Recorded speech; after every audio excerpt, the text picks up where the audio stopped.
I'm here in Las Vegas putting up $10,000 of my own money to play in the biggest poker tournament in the world, the World Series of Poker. But it won't be easy. It's a minefield of poker's greatest champions, but I'm fresh off the biggest win of my life, a $680,000 victory against the world's best. And I'm carrying that momentum with me. They might not see me coming, but I'm here to win it all. $10,000 of my own money. I'm coming in with 75 big blinds with 60,000 chips, $10,000 on the line. First place is going to be around $10 million. Let's get it.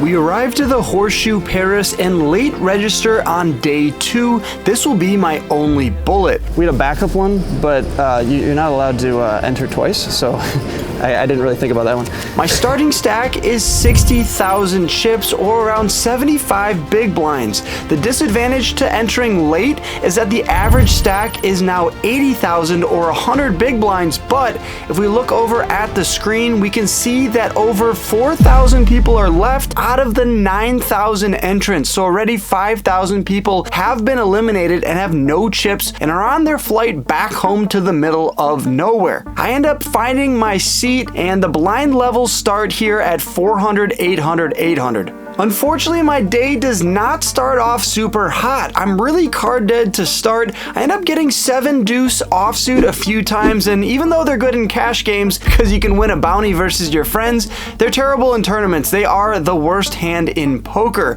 It's pivotal to get off to a good start. Flashback to my Triton run where I won a ton of hands in the beginning, and it set me up pretty nicely for the rest of the tournament. Even though you can bluff your way into a nice stack, getting premiums is the best and surefire way to improve your chip stack and get you going in the right direction, which fits nicely here because off of 57k in my stack, I look down at ace queen offsuit from the +1 position and min raise to 1.6k. Just the big blind who goes by Adel Joe puts in the call, leading us off to a flop which comes king 4-3 with 2 clubs.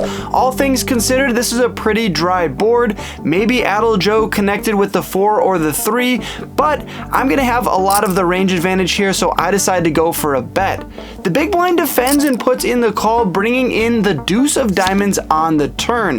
When he checks it over to me for a second time, I debate checking behind here, but I think I can get a lot of his 1 pairs that aren't a king to fold here, and I decide to bet out for Cinco de Mayo 5,500 chips. The action's back over to Adel Joe, and looking at this footage here, he is showing nothing. He's giving nothing away, and the WSOP has put a new rule in place where you're not allowed to cover 3 things at the same time: your eyes, your mouth, and your neck. So Adel Joe has his eyes and neck covered, but he's not covering his mouth, so that's gonna fly, and he decides to put in the call once again. So he might have a king, he might have a flush draw, or maybe he has a pocket pair like 9s, 8s, 7s, maybe 5-4 could also call here one time. And let's see what the river card brings in. When the deuce of clubs peels off, I don't really love this. Sure, I have the queen of clubs, which blocks some of his flush draws that now complete on the river, but when he checks it over to me, I think the game is up here. I need to check behind with my ace high. I'm probably not gonna win, but I don't want to bluff off most of my chips here in the very first hand that I play with just ace high.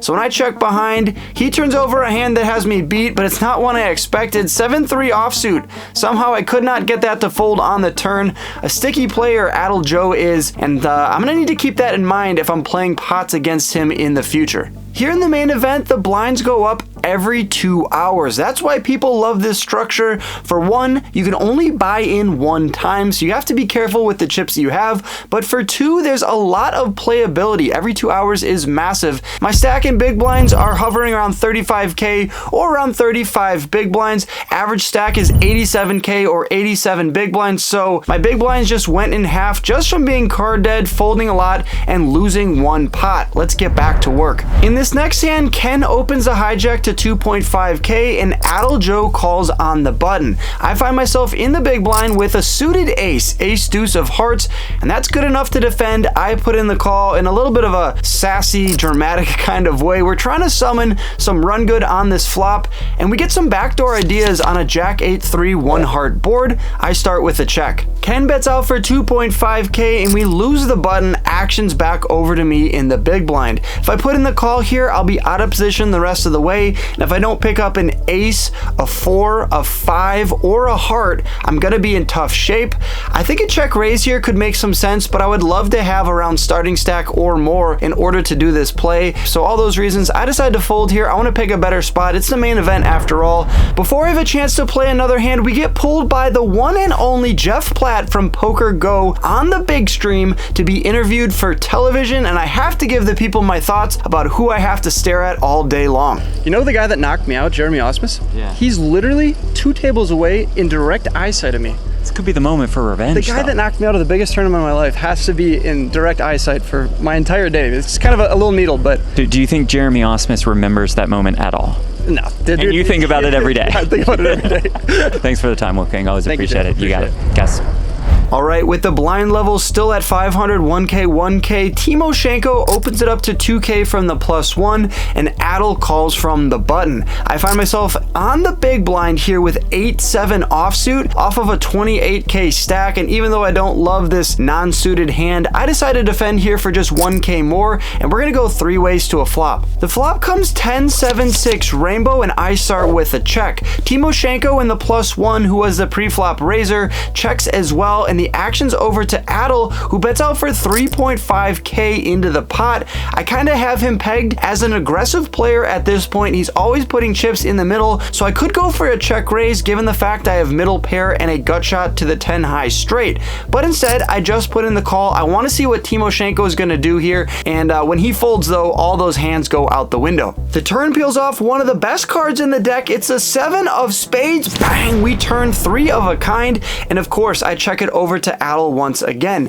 I say of course because logic would say you want to check in flow. However, I think if you're going to lead out here, it could make some sense, but I check it over to him. I don't want to raise any alarm bells from my very aggressive player on the button, but unfortunately, he sniffs something out here and checks behind, and the river card brings in another spade. It's the 4 of spades. So with a bunch of chips in the middle, I decide to fire out now for value for 7.5K. I want to put him in a tough spot with any 10, any pocket pair that isn't a boat at this point. Gotta go for value. That's a no-brainer. And unfortunately though, after a little bit of deliberation and checking his cards once again, he folds. No, he folds. We're not going to make another 7,500, but we're taking down a nice sized pot here, and this pot means a lot to me. I had 28K in my stack to start this hand, and I was just kind of feeling discouraged. So it's nice to build some momentum here and finally beat my arch nemesis, Adel Joe. On every break, a lot of you guys come up to me and say hi and how much you love the videos. It's honestly my favorite part. So if you see yourself in the video here, shout out to you. You guys were awesome. And if you guys see me at a poker room in the future, and get yourself a cool sticker for your computer or your car. I'm hoping that I got all the run bad out right now with the card death. We're gonna need some luck on our side for sure. First we need good cards, then we need to hold. I think the big pocket pairs are soon to come. After the break, the blinds have now gone up to 600, 1.2K, 1.2K. I have 34K in my stack, which is around 28 big blinds, so a little bit on the short side, but still. The average stack in the tournament keeps going up though. It's 96K or around 80 big blinds. Super healthy. There's around 3,500 players left in the tournament, so we have some work to do before we dwindle down to the money, and picking up pocket kings, the best hand I've seen all day, is definitely a great sign. They're the second best hand in poker, but not in Texas where I live. They are the best, the Cowboys, and when the action folds around to me on the button, I decide to size up a little bit larger than the normal 2x because I'm on the button and the small blind and big blind already have chips in the middle. You need to go a little bit larger to incentivize some folds, but DeLima in the big blind puts in the call off of a massive stack. He's been cooking at this table, and we're gonna try to get a full double up here when we take it to the streets in position. You know what pocket kings are? An ace magnet, and sure enough on this flop, Julie the dealer, who I love from Phoenix back a few years ago when I was first starting out this channel, but she does me bogus here with an ace 8-6 2 diamond board. Not only is there an ace out there, I don't even have a diamond to back into the nut flush, but luckily DeLima does not lead out into me. He checks it over to me, and I think on an ace high board, I'm still gonna have a lot of those strong aces and 2 pairs, so I bet out for 2,200. DeLima decides to put in the call from the big blind, so he could have a flush draw, a straight draw, maybe a 1 pair type of hand. A sign of a good tournament player is someone who is sticky. They're gonna call and try to take the pot away from you on turns or rivers. So when he calls and the turn comes to 5 of hearts, he checks it over to me. I debate going for a bet here with my pocket kings, but I think that would be a little bit too ambitious. What if he check raises me with a hand like 5-7 with the 7 of diamonds and puts me in a really gross spot? Instead, I decide to check behind, bringing in a brick, the deuce of clubs. I'm hoping DeLima bets out here with a busted flush draw or valuing a hand like 8-9, 8-10, and of course I would snap him off. But when he checks it over to me, I'm now left with a tough decision. Do I bet my pocket kings here for value? I think the answer more often than not is yes. But against a good player who's also the table captain, well, I decide to check behind here and take my showdown value. So I check behind and we are going to be beating queen 5 of diamonds, which made a pair on the turn. Kind of unfortunate that he made some showdown value because I think without doing so, he would have bluffed on the river with the queen high busted flush draw. Oh well, it's important to keep chipping up, but when you look down at pocket kings to start the hand, you kind of hope you're going to win more than a 12.2k pot. I decided to reward myself with a much-deserved snack. If you guys are from the South, you'll know about Buckee's, the gas station that looks like a Costco. Well, every time I stop by one, I pick up around 10 bags of the turkey jerky, and I brought one out here, my favorite place, back home in Texas. Side note, if any of you guys are watching and have connections to higher-ups at Buckee's, get me a sponsorship. There is nobody better in the content space right now that will plug Buckee's than myself. I'll get you sponsored by Buckee's if you're not already. Unfortunately, my favorite turkey jerky does not give me any good luck. I end up going card dead for a while. Once again, lots of folding, lots of boring stuff. The blinds have gone up as well. It's 1K, 1.5K, 1.5K now, and my stack has dwindled down to 23K, which comes out to around 15 big blinds. And just for perspective, the average stack is 113K or 75 big blinds. I've now reached the dreaded all-in pre-flop territory. And we find ourselves in a very interesting spot here where the cutoff and button both folded over to me.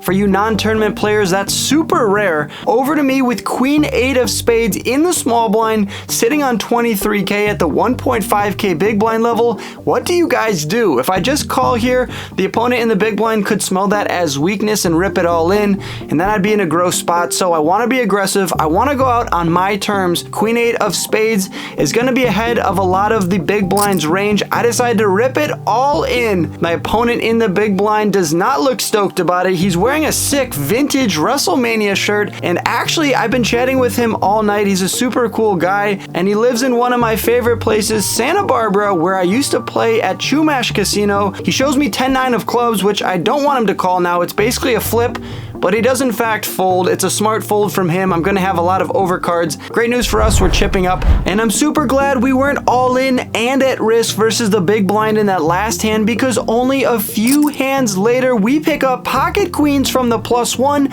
Under the gun opens it up to 3.5K, and with 26K in front of us, we have no choice. We jam it all in with the third best hand in poker. The action folds back around to him. It gets through the button and the blinds. He doesn't love it, it looks like, but he puts in the call, turning over ace queen offsuit. Look at that, you guys. We have pocket queens versus ace queen offsuit. We're in great shape here. Sure, he's gonna win this a small portion of the time, but one time dealer, come on. If you guys thought pocket kings were ace magnets, how about pocket queens? Oh no, ace king 6, 2 clubs on the flop, and now just like that, we're drawing to just 1 out. The turn comes the 4 of clubs. He has the queen of clubs in his hand. Just a disaster situation for us, getting it in good, and now the river 5 of hearts seals our fate. 55K chips in the middle, Cinco de Mayo. I get it in with the third best hand, busted out of the main event at the 1.5K blind level. If I win that hand, I'm cooking. I'd be up to 35 big blinds plus, but instead, I'm left with no chips, and I take a second to collect my thoughts and talk to the camera. Ace queen versus queens, can't be too mad about that one. Made it all the way down to 2,900. pretty cool, but still, leaving with 0 kind of hurts. At the end of the day, that's what makes the WSOP $10,000 buy-in main event so special. Over $90 million in the prize pool, over 9,000 people entered, and yet I busted in 2900th place, just 1,400 people away from the money. If you like this video, be sure to check out my Triton Deep Run. Click this video that's on your screen right now. Good luck on the felt, you guys. Hit that subscribe button, like button. More WSOP videos coming your way, and I'll catch you in the next video. Peace!